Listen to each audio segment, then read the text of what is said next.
Welcome to Cow Daily for this one, flying solo. Just to give you an explanation, Alice can't make it this week at the usual 7 o'clock time. So she's got work commitment. She's traveling down to that London tomorrow. Maybe she'll be listening to this tomorrow. Who knows? Let us know that you're here in the comments. Basically, what we're doing is this time, it's a little bit different. It's called an AMA or Ask Me Anything. So you can ask us anything within the live chat, and I'll do my best to answer it, obviously within reason, because obviously there's certain things a man must keep his mystery over. Also, people are good enough to send in some questions at short notice just this morning, so we've got plenty of those to be talking about. And as I say, the format's different. It's the first solo one I've ever done. I was talking to my partner earlier, and the reason I'm doing this, I'd lined a guest up to come on in the usual 7 o'clock slot, but sadly they've had to pull out the last minute, which is a shame, but that's just the way it goes. So I wanted to make sure that we're meeting with commitments to you, so we're doing an on-the-fly Ask Me Anything. For me, it feels like when I first did a podcast, I've never done anything, just sitting here on my own. Generally got somebody to talk to while I'm doing it, and it's a very different thing. So we'll just see how it goes. Also, I felt like this before the first live show and all of that, and I really feel like I like challenging myself, and I was a bit nervous doing this. So thanks everybody who's participated, and obviously without yourselves, this is going to be very awkward. So please do get your questions in. And please do share the stream and all of that good stuff. Also, we have our own custom URL for YouTube. I've changed that over. So this is the one here. If you're not watching it via this, then please do. So it is youtube.com/cowdaily. It's got some weird /C/cowdaily. I think both will work, but please let us know if it doesn't. So please do go to there. Some of the questions that have been asked already, we're going to be talking about suicide support. We're going to be talking about Terry Mack. All will be revealed. We're going to be talking about Mhairi Black's speech about fascism. I've got it to play. So we'll go with that and talk about it. We're going to be talking about the cost of living crisis and more. So stay tuned, and obviously questions that you have in the comments. So please do get your questions in. It'd be much appreciated. But anyway, let's see how this goes and start the AMA. Cheers, Joanne, for swapping to YouTube. Much appreciated. So Mickey Smith asks, how are the people to cope when the energy price cap raises to £2,800? Please do feel free to get your responses to other people's questions and your feedback and your comments. That'd be very much appreciated. The top and bottom of it is, as far as I'm concerned regarding this, is they're not. And like, as sad as that is to say, there's nothing being put in place. And I mean, we've seen the way the likes of Sunak, etc., went on through the pandemic, saying, oh, everybody's looked after, everybody's going to be taken care of. I mean, speaking to somebody who didn't get anything whatsoever, not a fucking thing, during the pandemic, because ran a limited company, and you like other self-employed people did get stuff, whereas I didn't. And so there was, I think, 1 point something million of us who basically were lobbed on the breadline with no notice. Particularly for somebody who runs events and things like that for a living, it was shit. So I have no doubt whatsoever that they're going to just get away with it. They're not going to do much or nothing at all, quite frankly. And that is, as you can imagine, utterly shite. And it's going to, in people's lives, what that's going to mean is that it's not a choice between heating and eating anymore. That was the old ways. I don't think a lot of people have that choice anymore. So I pulled this out of the Guardian earlier. It was about this. So what it means is bills haven't doubled inside a year. It said piling pressure on the Chancellor to help the poorest households, who experts have warned face a choice between heating and eating. While the government's £350 worth of support will provide some respite to consumers this time around, albeit not far enough, with the cap almost guaranteed to rise again, the government will need to look at expanding the scale and scope of this support after October at the very least, said a Cornwall Insight principal consultant, Dr. Craig Lowry. So, as horrible as it is to say, people are going to be utterly fucked. There's just no getting away from telling the truth on this one. I have seen nothing that would imply that they're going to do anything. I've felt it. It was basically like just fuck off and die during the pandemic for people like me. It was like, as I say, something like 1.6 million of or something. Meanwhile, they're saying that everybody's being taken care of. I can see it happening again. And in terms of what we can do, obviously we've got to be mindful of this. We've got to look for this narrative that's been developing about, like, why can't you feed your children?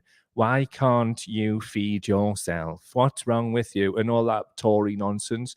Have a look on the Facebook page. I shared a few things relative to that, and in terms of what people have been saying from the Tory side of things. And it's obviously morally reprehensible, but that's what they tend to be, morally reprehensible. They'll blame and they'll blame and they'll blame anybody other than themselves. And they're flying monkeys who voted for them and can't quite admit that they're wrong. They'll just continue to go, yeah, why can't you feed yourself? That's basically what's going to happen, in my view. I can't see it being any other way, quite frankly, and I wish I had a more positive answer for you, but I don't. So move on to the next one, shall we? Right, what we'll have is a gentleman got in touch earlier via the inbox, and this is what he said.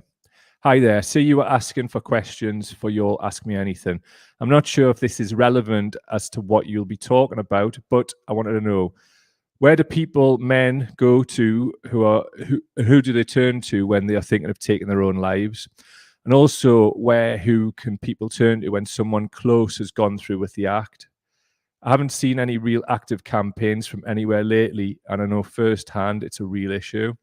I've been through it twice now. My absolute legend of a brother took his life 10 years ago, and it crushed me, and I'm still affected by it today. There was nowhere to turn to at the time, only whiskey. And now a mate of mine has done the same thing at the weekend. I'm in shock, upset, and angry. So if you know of anywhere out there that can help, or if any of your listeners can help both people, men thinking of taking their lives, and help for people, men dealing with the aftermath, we really appreciate it and much needed for thousands of men out there. Right, I'll do my best to talk about this one. First, a bit of background. If you're just tuning in or you weren't aware, it's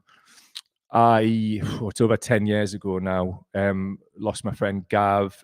He took his own life. Now, from my perspective, that absolutely changed me. Like, for a lot of the last decade, I think a lot of how I've been feeling goes back to that time. And as much as I tried to like deal with it and talk, I did go to counselling about it. At the time, I felt like I took a lot on around his funeral, and on reflection, what happened was I kind of went a bit like a stone because I was too busy trying to hold it up for everybody else at the eulogy, his funeral and whatnot.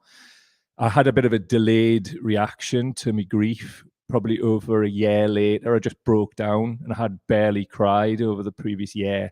And given how close we were, that was something that I found canny troubling. Also, the lad in the message mentions hit the whiskey. I didn't specifically hit the whiskey, but I went on the drink for a fat end of a year afterwards. It wasn't every day, but it was binging, and I was getting into some absolute oh my God. I look back on it now and I cringe. Just going out to people twice my size, wanting to start with them, just you name it, man. It was a horrific time. So the support that I looked for at the time in Newcastle, it wasn't necessarily there, and it was with survivors of bereavement by suicide. And I think if they're still going, they're based out of Hull. They've got support groups around the country. So there's a place where you can go for help if you're around the country. I'm unsure if there's anything in Newcastle at the time. I did set one up actually. I did like a 3,000-mile bike ride around Europe and fundraised for it. But I think I took it on a bit too soon. I've got qualifications in counselling, but they let us do it like 18 months or so afterwards. It was within, they normally have a 2-year cut-off point after the thing. But I ended up having to stop it after a while because it was just traumatizing us. So my point with all of this is just be really mindful and careful about how you're feeling, because with suicide, the shock of it lasts for a long time and your brain doesn't work properly. I'm speaking for myself, and I assume it's the same for everybody else. It's a very specific type of bereavement. It's, oh God, man, like I've lost other people, obviously, to more traditional deaths like cancer and other things. And in some respects, you prepare yourself for that, but it's the rug being pulled out from under you thing about the suicide that was the real issue. So in terms of support for yourself, try survivors of bereavement by suicide. If you are based in the Northeast, there's an organization called Man Health, which isn't specifically around suicide, but it's support groups for men. So you can find out about them, and I believe the lad who runs it, he's been following Milk the Cow for a long time. He's a good lad. So if you happen to be listening to this, stick your details in the comments. That'll be sound. So yeah, it's like survivors of bereavement by suicide, also Man Health. But for people who maybe are feeling a certain kind of way, I believe it's a crisis centre in London called Papyrus. You can ask to self-refer to that, and it's a house, and it's got within the house there's people who are pretty extremely suicidal, and there's obviously like a good staff ratio and support that is there. Also, I will contact you separately, and I will post stuff on the Facebook page in regard to suicide. I mean, suicide for me is absolutely like just blighted my life. And what it also does as well, which I've struggled with periodically from time to time, I've felt suicidal myself, and I can't remember the exact stats, but people who've experienced bereavement by suicide are exponentially more likely to do that themselves. So I've had to be pretty careful of that and pretty mindful of that. It's basically reprogrammed my brain in some respects, and I mean, it's mad to say, I'm only really starting to like sort of come out of that now and kind of level off. And I mean, during that period of time, there was other things that were going on, problems like with other people, drug and alcohol abuse, and oh God, man, I could go on for hours about this, but I won't. I mean, it's people's lives at the end of the day. But from my personal perspective, which I can speak about, the trauma that came from that still affects us to this day. It's affected us in the sense that for a long period, I found it really hard to get close to people. And I mean, if it was a new person, good luck with that, because the barriers were very much up. And you know, working through counselling, I realised that was because I was scared of letting anybody get close again. And that's friends, relationships, whatever, because I was scared of feeling that level of hurt again if they were to do what my friend did. And that changed us from being a glass half full person to, I mean, half empty for the majority of it. Like just going, right, this is not going to get any better, is it? What I want to say is it's a hard and it's a windy road, but it has got better. And that's basically down to just sticking around long enough and trying every day for it to get better. There's no hard and fast way of being able to get past this. You've got to let it run its course, but you've got to be kind of active within that, but it needs to be balanced. If you push, I did that for so long. I ended up having a fucking breakdown, basically. So I've learned to rebalance that and not push too much too soon. Push a bit, step back, see how I'm feeling. Also, try and have your support network around you. But talk to them as well. You're going to be angry. you're going to be depressed. You're going to oscillate wildly between the two. And sometimes you're not going to know which is depression or anger. Anxiety will happen. And it's about how you can control that. This is probably going to affect the relationships you have with your friends and your family too, particularly if they know the person that you've lost as well. It's such, like I say, it's such a complex thing. But also, this is the main issue that I feel stymies this particular style of bereavement, and also stymies the healing process as a result of it. And it's taboo.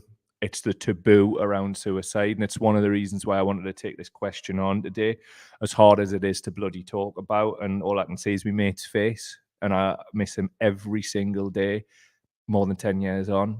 And you know what? I hope it never changes.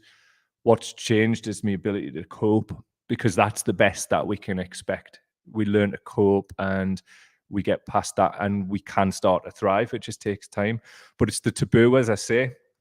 People do not want to talk about the reasons why people take their own lives. It's kind of the same energy as like we're coming out of this whole COVID pandemic, but we're not, are we? If you look at the figures, if you can find them. And it's a delusionary thing. It's like, I don't want to talk about this, so I'm going to pretend it doesn't happen. And if anybody does talk about this and it affects me or triggers me in any kind of way, I'm probably going to react and target them. And I've certainly experienced that too, because I know through like training as a counselor, and I want to say it's a different world entirely to being on the other side of the desk and all of that, but it does give you a bit of knowledge on what I should be doing. And I've tried to do as much of that as I possibly can, which is face it, acknowledge it, understand that it's happened, do your very best to absorb that and not like take it out on the people around you, and certainly don't take it out on yourself. As I say, there's a few times, I mean, there's one time in particular, and this was probably like, dear me, maybe it's 18 months after it happened. I just couldn't sleep that night. I'd went off work on the sick again because I'd had some kind of rebound effect, some traumatic rebound effect. And I was just sat there with a, we'll call it a gully in the northeast, a bread knife. And I just sat there with it next to us, like times I had it on my wrist all night until sunrise. And it was that moment that I decided that I wasn't going to do it. And you know, the thing that stopped us from doing it during those extreme times, knowing how it feels, that was it. It wasn't out of respect for my own life. It wasn't for the sanctity of my own life. It wasn't for anything like that whatsoever. Like, in some respects, I hated myself because of how fucked up all the grief was. It was not wanting to visit any of those feelings whatsoever onto anybody around us that I love. And the very, very, very odd time these days, I'll get like that, but it doesn't take as long to come out of it.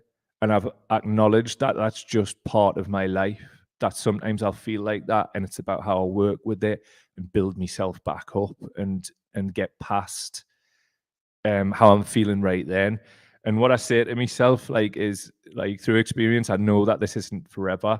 It might last a day, but quite often it lasts about an hour, and I just milk it for the rest of the day. Like, that's how it used to be, because, you know, in some respect, that was a good thing, just because I just didn't have the mental capacity to be able to deal with the depths of how I was feeling from losing my friend.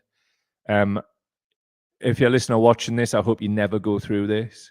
I hope you never go through what the gentleman who contacted us there, which sparked this conversation, is going through now. And I'd just like to say to you, my friend, before we move on from this, don't ever feel alone with it. If you feel I haven't given you enough in terms of like practical advice on who to speak to, get back to us in the inbox, mate, and I'll do everything that I can to signpost you to some support, and I'll help you look through it. Because I know what it's like when it first happens. Your brain freezes, and even being able to like type something into Google's like kind of like acknowledging that it's happened. So sometimes you just need a friend, and sometimes that friend is better off being a stranger. So if you need that, get in touch. And same goes for anybody else. If I can signpost you any support services, my inbox is always open. milkthecowpodcast@gmail.com if you'd prefer to go that way. And it kind of ties into the first thing about cost of living and the energy cap going up. All we have, all of us, is each other. We don't have anything else. Like, the government ain't going to do it. The Labour Party ain't going to do it.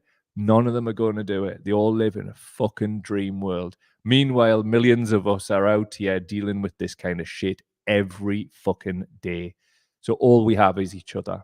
So let's be that. Let's try and be that for each other if we possibly can. But yeah, shouts to everybody out there who is a survivor of bereavement by suicide.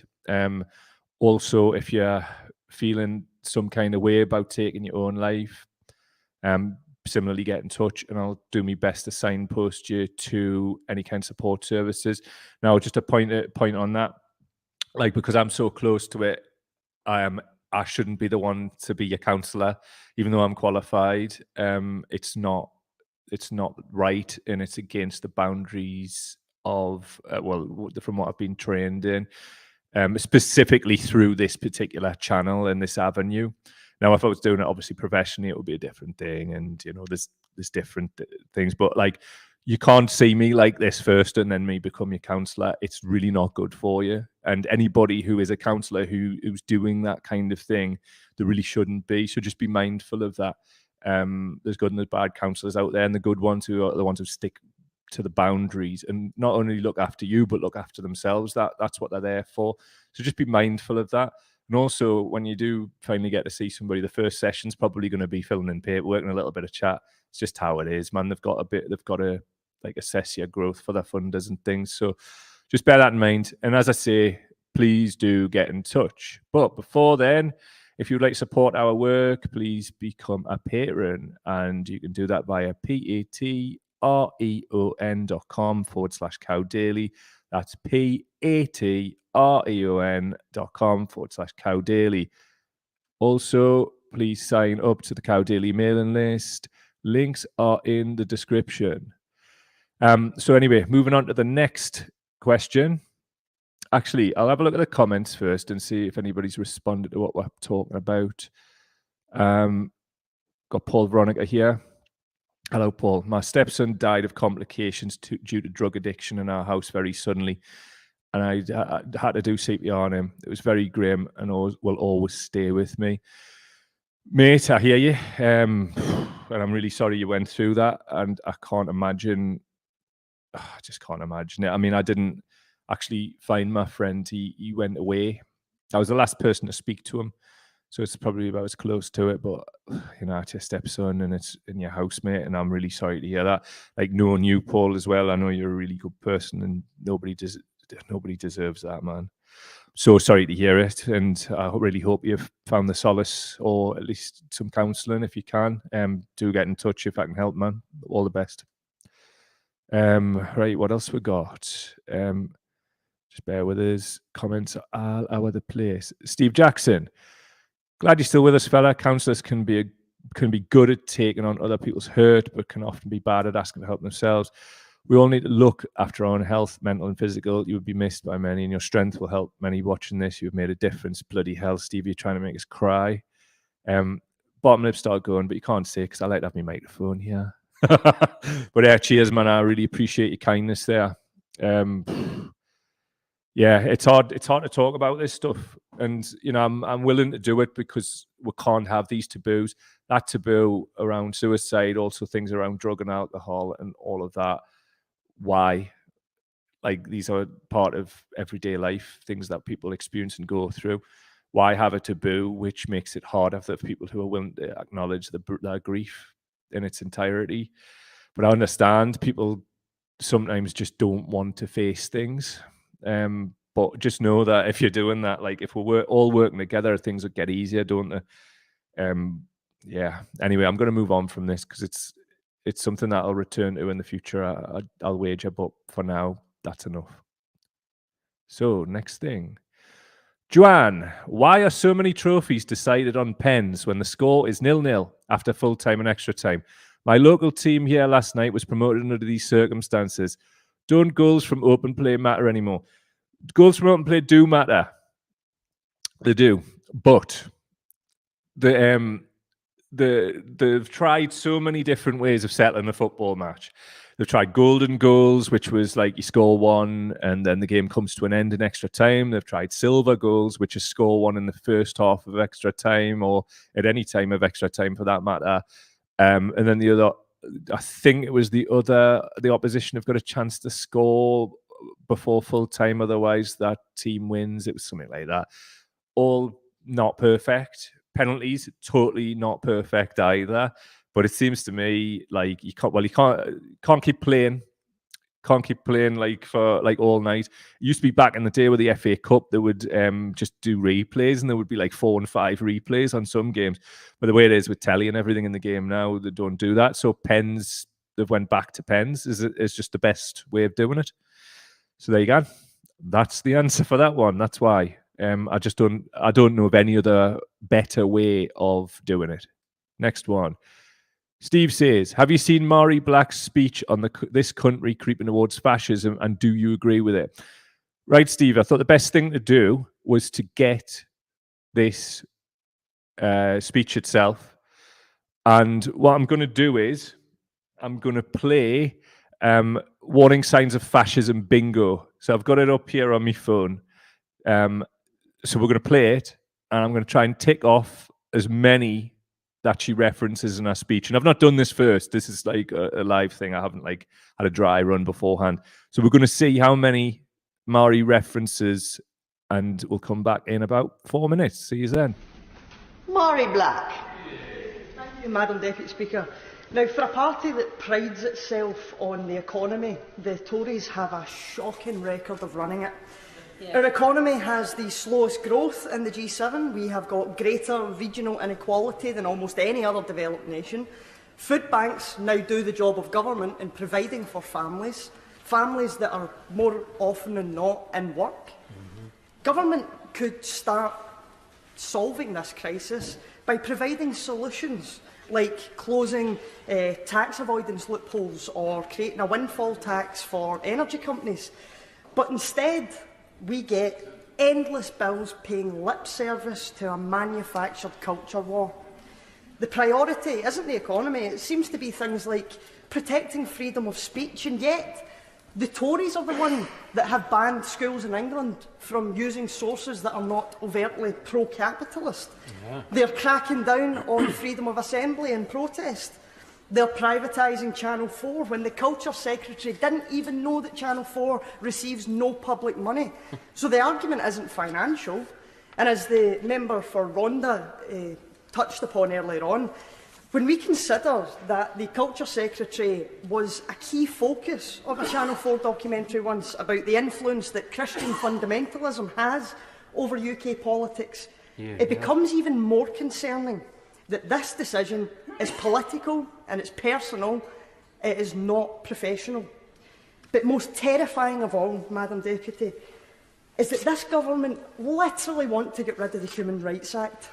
And that begs the question, for who do they think rights have gone too far? Do you know how scary it is to sit at home and wonder if it's you? Is it your rights that are up for grabs? We've witnessed Windrush. Our economic strategy is to open our doors to the rest of the world when we need their hard work and then chuck them out 50 years later without a word's notice.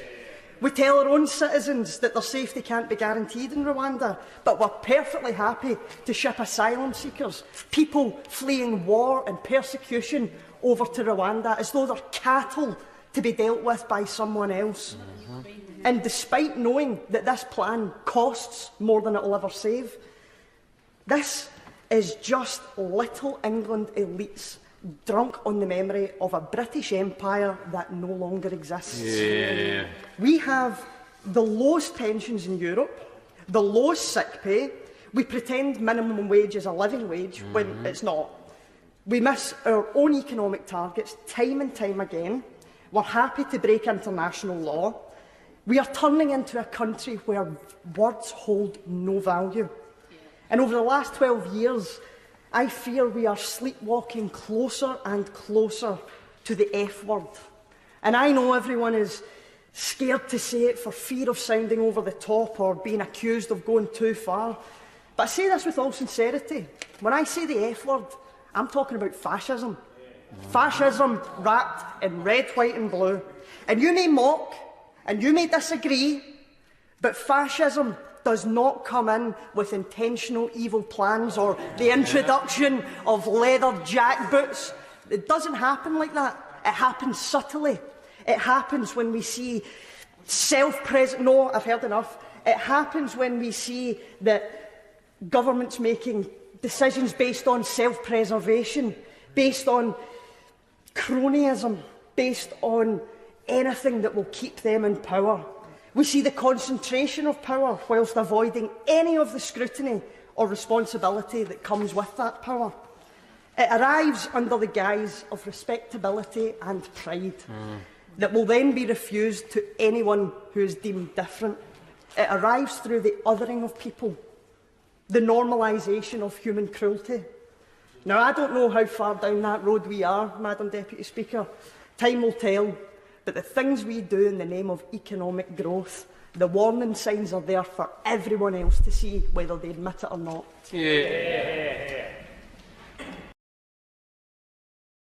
We're back. Hello. So, what I decided to do was watch that and try and follow this. Also, if it wasn't included in the speech this year, by the way, the early warning signs of fascism, then I would try and come up with some that I might know of myself. So, early warning signs of fascism. First one, powerful and continuing nationalism. Right, do I really need to answer that? Clearly, that's what's going on. Disdain for human rights. Maury did mention in there that they're trying to take away the Human Rights Act, and she also said, whose rights do the government feel have went too far? Great point. Identification of enemies as a unifying cause. The left, woke, all of this. It's this amorphous mass, and it can include anybody that they want to include. So absolutely identification of enemies as a unifying cause. Supremacy of the military. I mean, look, how many people have got a wide on for the military? I mean, you've seen the state of this, like Jubilee celebrations, and like it's all like Spitfires and fucking all kinds of shit. Now, this is what one of the other aspects to the problem. In Russia, they have this sort of like myth making around the Great Patriotic War, World War II, because basically without the Red Army, the Nazis would have won. Fact. Like the myth making in the UK is around like the British Army and whatnot. But one of the things that's got people to accept the invasion of Ukraine is all of that like myth making around the Great Patriotic War. People like Putin use that as leverage, and they use that to get people to do what they want to do and support these bullshit wars. We saw that around Iraq and all of that kind of stuff, where like the racism around 9/11 was intertwined with this whole sort of let's all go to war bullshit. And basically just like everybody was gung ho for it. And there was people, well, like ourselves, protesting that. And I remember even friends calling us a traitor. Like, to what exactly? So supremacy of the military, absolutely. It's a complete cringe, but it's filtering people who otherwise wouldn't towards fascism by like painting everybody who wants to have a conversation about like warfare and peace and things like that as somehow anti-British. Weird, but people do think that. Rampant sexism, of course. I mean, like, when has it ever not been? But it continues apace. I mean, evidenced by the Sarah Everard vigil and everything that happened around that. Whereas around about the same time, there was like right-wing football hooligans chucking bottles at the police, and they didn't get as much like leathering as women trying to mourn Sarah Everard. I mean, there's so many other examples of this. Controlled mass media. I mean, the government are trying to install their own people into Ofcom, the regulatory body. Have a look at the BBC board and the people that they've put on there. I mean, Jesus, also look at what they're doing with Channel 4, like trying to privatize it, when 96% of respondents to the study said it was a really bad idea. And I mean, you've got idiots like Nadine Dorris who like were asked about that in a select committee, and she said that 96% of people are for it. She hasn't really got control of her own brief because she's one of these idiots who are just placeholders and then controlled by whoever, Johnson's men, who knows. So the mass media thing continues apace. As somebody involved in independent media, we're just being targeted left and right because in some respects we're the only opposition within media. It was one of the reasons why we joined the Independent Media Association, so we could be stronger as part of a larger group of people. So obsession with national security. I mean, do I really need to go on? Religion and government intertwined. I'm not really sure whether that's occurring as much as it maybe did in the past. Now, I'm not really sure whether that, in terms of the UK version of it, can be used as leverage for that. But if you look at the United States and you look at the things around Trump and the Bannon gang and all of that, right-wing Christian stuff was very much prevalent. And you look at the stuff with Roe versus Wade and the abortion rights things, that's very much religiously intertwined. So maybe it's not so much of a scan in the UK because we're all heathens, or a lot of us. But in the United States, religion's very much a motivating factor, and it moves the needle in terms of elections. And, well, I mean, I don't know if there'll be any more elections coming soon. Corporate power protected. Well, of course. I mean, you just got to look at, well, just look at the cost of living crisis. We'll talk about it a bit more in a bit. But specifically around like Shell Oils and the executive who's recently resigned, a whistleblower, and the corporateocracy in the state is very much intertwined. Now, there was like fascism, and like a quote was attributed to Mussolini, which was fascism is the conjunction of the corporations in the state. Now, it's misattributed to him. I don't know who said that, but it wasn't Mussolini. But the point still stands. When you have a corporateocracy where they can basically do what they want, I mean, you look at things like the energy companies. Like Labour's like, oh, well, we'll just like have this one-off tax thing, and they're making record profits whilst people can't heat their homes. Like, meanwhile, the government are putting in things like the policing and crime bill because they know all this dissent's going to come. They're getting ahead of it. So basically, anybody who like maybe like speaks out or attends protests, they're going to be just basically like jailed for like, well, however long you bloody want. Labour power suppressed. Well, we've seen this week the attacks on the unions, and the unions pushing back, like Sharon Graham, and also the RMT. So that is absolutely the next part of the culture war, like pushing back against unions and removing union power. So there's another one. Disdain for intellectuals and the arts. I don't know the percentages, but the funding for the arts has been like completely and utterly decimated. I mean, this whole thing around intellectualism and like Farage and his anti-intellectual quotes, and how we're tired of experts and Gove railing against them and whatnot, because experts are the ones who are speaking out and saying this is completely wrong and here's why, and I can prove it. So what they've got to do, instead of attacking the facts and figures, is attack the individuals and the people. Obsession with crime and punishment. Police and crime bill. We've got more bills coming up as well. So yeah, absolutely agree with you. Rampant cronyism and corruption. Oh God, I mean, I'm not even going to bother answering that. Fraudulent elections. It's hard to know what I can actually say based on the guidelines of social media and whatnot, but I'd be interested to see how we view elections in this country in a few years or more time, and what might come out. Also, yeah, I can't really talk about that because it's the type of shit that'll get you kicked off.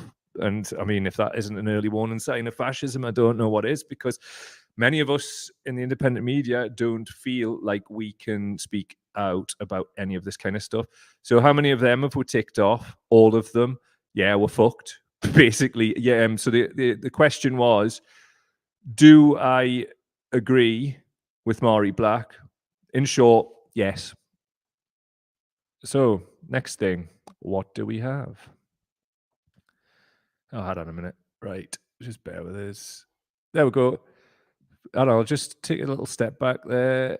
And so, Joe asks via Twitter, have we met? No, in short, we haven't. We have spoke online a few times before, Joe, like back in the day, but we haven't for a little while, and we've never met.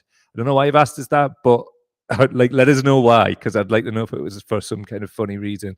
Anyway, Phil Conway, what is deja vu for and why? One for the old school. Basically, I think it's something to do with grot bags, who I miss terribly. And if grot bags were still here, should make it all really clear. I hope that clears things up for you, Phil. I miss grot bags. I miss her a lot. So, next thing we've got is, I believe, from Grumpy Gregory, it was on Twitter.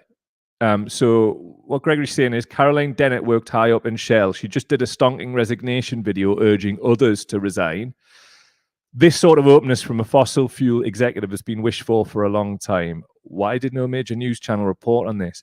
Again, I thought the best thing I could do, grab the video and play it. This is Caroline Dennett, and this is my resignation. I've worked with Shell for over 10 years now, empowering tens of thousands of workers to improve safety culture at their work sites, trying to keep people safe, prevent oil and gas leaks and major incidents like the Deepwater Horizon disaster in the Gulf of Mexico. But today I'm quitting because of Shell's double talk on climate. Shell's stated safety ambition is to do no harm. It's called Goal Zero, and it sounds honourable, but they are completely failing on it. They know that continued oil and gas extraction causes extreme harms to our climate, to our environment, and to people. And whatever they say, Shell is simply not winding down on fossil fuels. They're expanding with new exploration and extraction projects against the clear warnings from scientists and dismissing the huge risks from climate change. And I just can't be a part of this anymore. I know I'm privileged to be able to make this choice, and many people working in fossil fuel companies just aren't so lucky. But the fossil fuel industry, it's the past. And if you can find a way out, then please walk away while there's still time. Do it now. So we are back. That was Caroline Dennett, who worked high up in Shell, an executive. As we can see, I'll just put myself back on solo layout. We back. So, ballsy, first of all. I'd like to see more of this kind of thing happening.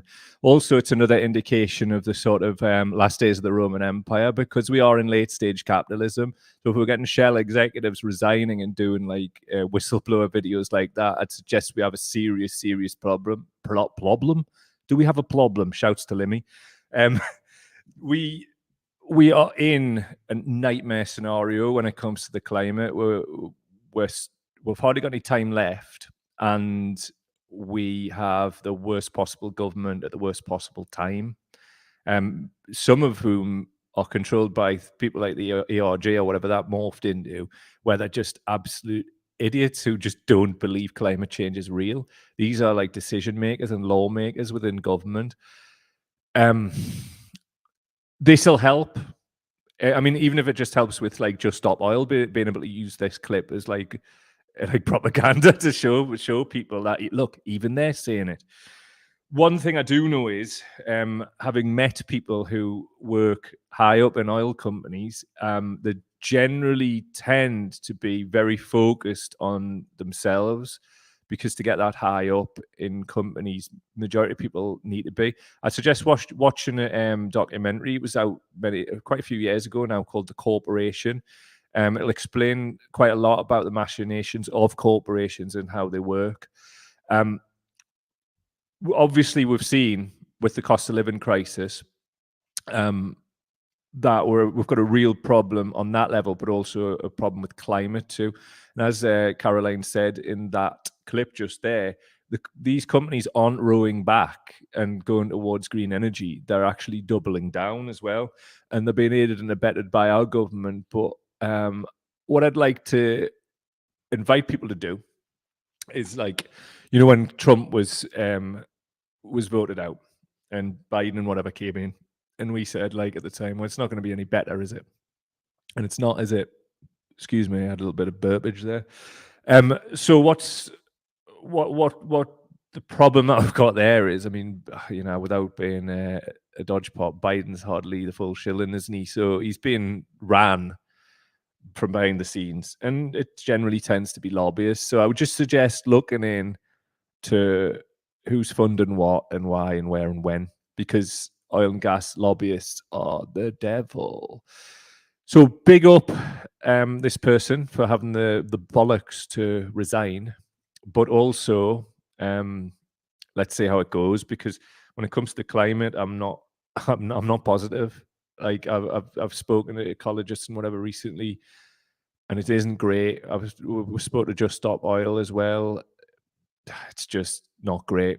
So there'll come a time where we are the ones that are having to do something about this. But I'm really, really, really not confident about it. So that's on that one. Got another one here, and this is from Connor. Terry Mack, discuss. That is all. First of all, I'd just like to say who Connor is. That is not Connor there. That's one of his fighters at Newcastle Fighters in Newcastle.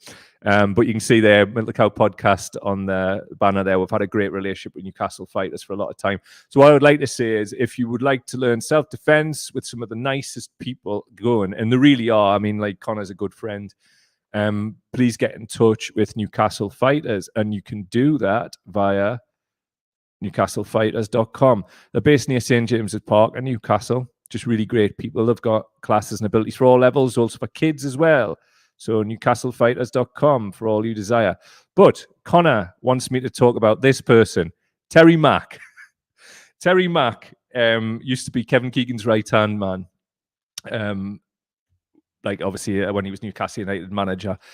Like just a bit of background, Terry Mack. He was a great footballer. He played for Liverpool, all of that kind of thing. But he is the spitting double of a lad I grew up with's father, Pat.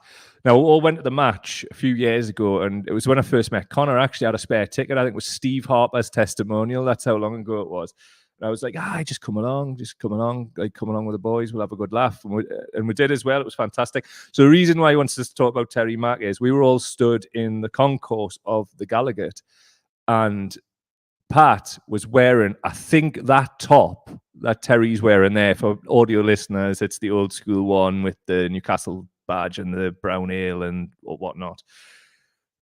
I can't remember if we started singing Terry Mack, Terry Mack, Terry Mack, but I swear to God, there was just loads of lads come around and just ended up in a circle around Pat singing Terry Mack, Terry Mack, Terry Mack. It might be the ultimate you had to be there thing, but Connor asked and it's Ask Me Anything, so I said, yep, I'll do it.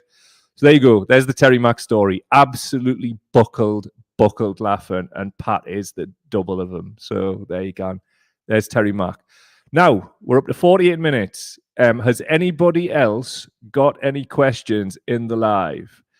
If not, speak now or forever hold your peace. Just a few comments from before. Joanne says, is the list not the Tory manifesto, meaning the one signs of fascism? Hey, who's to say? Could easily be, mate.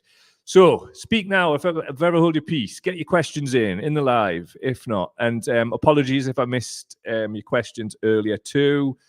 That was, I just had to get this going. So, any more before we move on? Doesn't seem to be. That's all good. So please do comment, rate, subscribe, all of that good stuff. You might not be subscribed on Spotify or Apple Podcasts. We're going to go really big with the sort of audio side of it.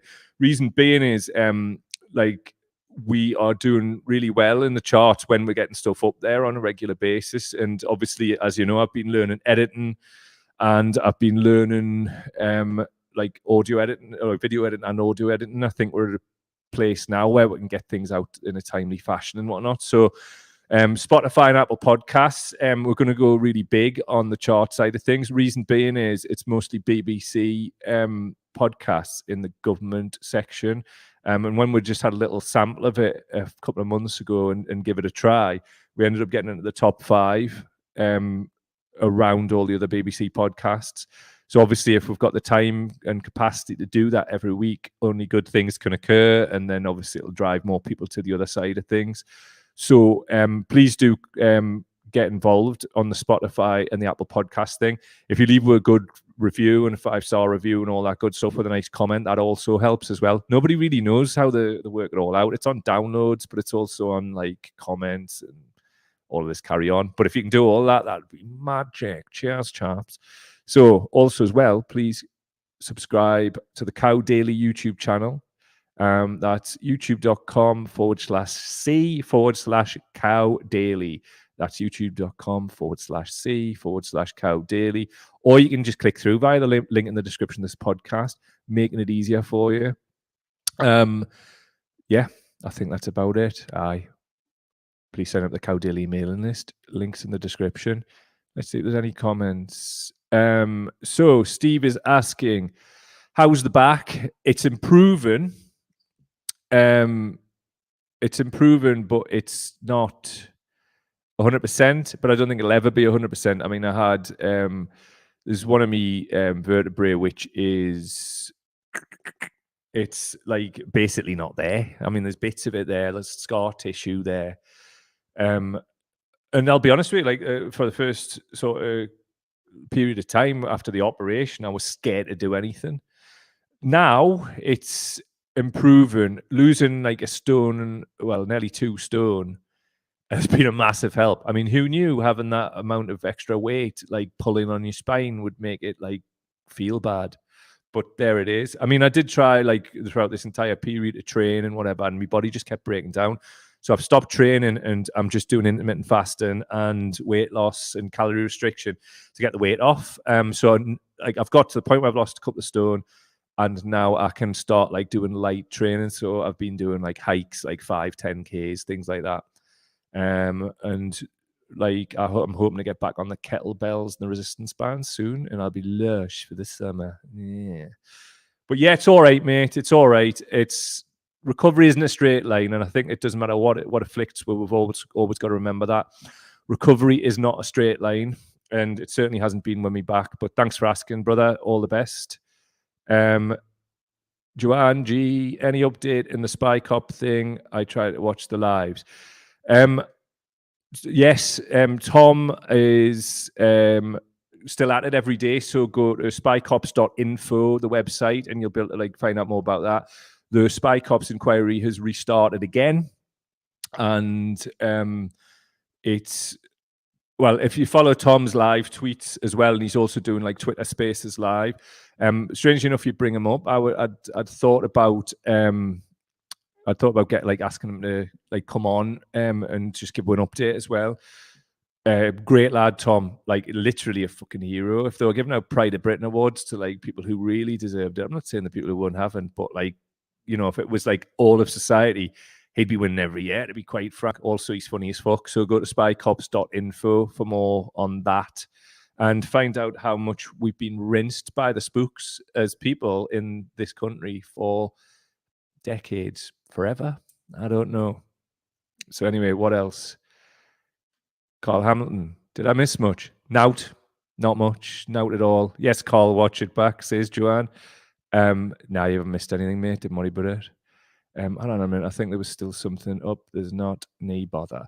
So, any more questions? Just for the last bit. Is there any more? Is there any more? Ask a question. No. Right. We're going to go.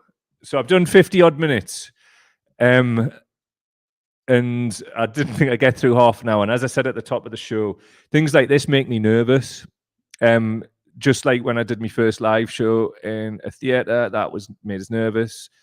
Doing podcasts for the first time made us nervous. Doing the live shows, coming back from all the injuries and illness, super nervous because my brain fog was still in full flight. It's not now, thankfully. And so, yeah, we've got through this one. Maybe we'll do them again. As I said to you at the start, Alice is off.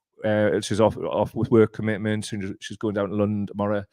So she couldn't get involved this week. And also, like a guest that would lined up, like had to drop out at the last minute, sadly. So I just wanted to make sure that we were getting something out for you. Just got another question there, Samuel.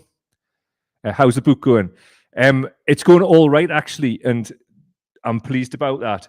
Simply because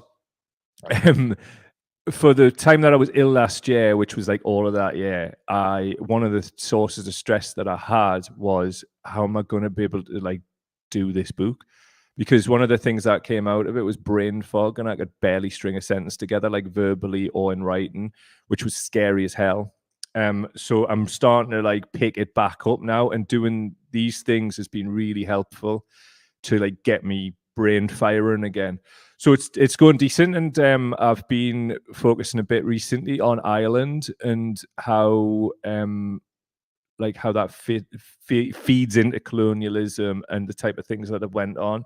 I will never call what happened there a famine ever again, if that gives you a little bit of a nod about which way things are going. And obviously we can back all that up. So appreciate you asking, Samuel. And I'm got a time limit, a time scale on it just now. I'm trying not to put that kind of pressure on myself, because obviously, as I've been talking about in the early part of this show and other shows, well, last year, not to put a finer point on it, I thought I was going to die. So, yeah, it was a fucked up and shitty time. But, yeah, I'm really looking forward to the book coming out. Like, it's something I've wanted to write for years and years. Like the true history of like British colonialism, and, you know, obviously from the perspective I'm coming from, I've got like a really weird like ancestry, like Ireland and whatnot. And as you know, Alice is of Somalian extraction, but she obviously like looks white as well. So it's really really interesting, like from being from an immigrant background, to explore this stuff, particularly when you grow up in this country and you kind of almost like adopt I don't know, like a British like cultural sort of mentality, for want of a better word, because, you know, we all want to be like part of something, don't we? And I think that's part of the book, is about like the identity crisis I've experienced in my latter years, like from learning about this kind of stuff. So I'm going to be double interested to see how that's going to go and how people will receive the book. And, well, firstly, how much shit I'm going to get for it off right-wing people, but secondly, like how people respond to it, and you know, maybe if they're from an immigrant background themselves. So yeah, there we go. Glad to hear it's going well. Cheers, mate. Appreciate it. And like I say, it was a massive source of anxiety for that whole time, because I was thinking, do people think I've just ran off with the money here? Like, you know what I mean? And I'm just so grateful about how people have been so understanding about like my illnesses and everything of that nature. So yeah, fucking hell, tough things to talk about again, but, you know, thanks for bringing it up, Zoe. Really looking forward to the book. Cheers, mate. Appreciate it. Joanne, so are we looking forward to coming out? Me too, mate. And thanks for everything, everybody. Carl quite rightly pointing out, sorry, that went up, and Carl's pointing out that's the genocide. Yeah, I agree with you. I feel that it is. So there you go. So anyway, please go to the links in the description for everything. If you have not subscribed to everything, sorry, I was getting sucked into the comments there. If you have not subscribed to anything, please go to the links in the description and do so. This has been the first AMA solo on my own. Thanks for being here. Thanks for everything. Hopefully it went all right for the first one. I think I'll get better the more that I do one-to-one, but it's just like patting your head and rubbing your stomach, trying to run the live and speaking to the microphone. Decent, though. It was all right. It'll definitely get better, though. Cheers, chaps. All the very best to all of yous. Yeah. Now, but love fears as ever, and just thanks to everybody who got themselves involved with the questions and everything like that, because it would have been a little bit awkward having now to say to nobody, wouldn't it? All the best. Much love to you all. See yous.